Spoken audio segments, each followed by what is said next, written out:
அது வந்து இப்போ மழை இல்லாததுனால தண்ணிகளில் எதுவுமே இல்லாதனால இந்த பறவை இனங்கள்லாம் பார்த்திங்கன்னா உழவு செய்யக்கூடிய இந்த உழவில் மண்ணிலேருந்து கிளம்பக்கூடிய புழு, இந்த மாதிரி புழு பூச்சி இதை ஏதாவது சாப்பிடணும், உயிரோட வாழணும் அப்படின்றதுக்காக இதெல்லாம் வந்து நம்ம உழவு செய்ய போல் இதை வந்து நம்மளுக்கு வந்து இதில் வந்து நின்று சாப்பிடுதுங்க. ஸோ நான் என்ன சொல்கிறேன் அப்படின்னா, நம்ம மனித இனங்கள் நம்ம தண்ணி இல்லைன்னா 10 ரூபாய்க்கு போய் கடையில் வாங்கி குடிச்சிடுறோம். நம்ம வாய்க்கு விட்டு கேட்டுறோம்.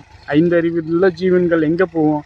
அதுக்கு தண்ணினா என்னன்னு தெரியுமா? எங்கே போய் கிடைக்கும் அதுகளுக்கு? ஸோ மண்ணை பற்றி பேசணும், மலையை பற்றி பேசணும், நீரை பற்றி பேசணும், நிலத்தை பற்றி பேசணும், யாருக்குமே துடிப்பு இல்லைங்க.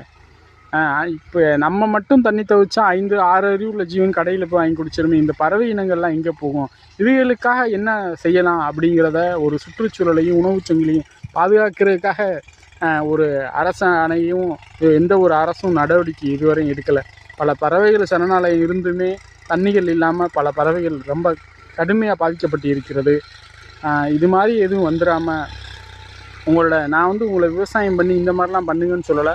உங்களோட வீட்டில் பறவை இனங்களுக்கு ஒரு பாத்திரங்களில் தண்ணி வச்சிங்கன்னா அது வந்து கண்டிப்பாக அந்த தண்ணியை வந்து சாப்பிட்டு அதுகளுக்கு ஒரு நல்ல ஒரு உணவு கிடைக்கிறதுக்கான வாய்ப்பு இருக்கும்.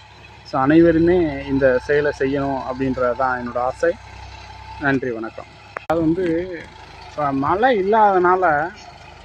இல்லாததுனால தண்ணிகளில் எதுவுமே இல்லாதனால இந்த பறவை இனங்கள்லாம் பார்த்திங்கன்னா உழவு செய்யக்கூடிய இந்த உழவில் மண்ணிலேருந்து கிளம்பக்கூடிய புழு, இந்த மாதிரி புழு பூச்சி இதை ஏதாவது சாப்பிடணும், உயிரோட வாழணும் அப்படின்றதுக்காக இதெல்லாம் வந்து நம்ம உழவு செய்ய போல் இதை வந்து நம்மளுக்கு வந்து இதில் வந்து நின்று சாப்பிடுதுங்க.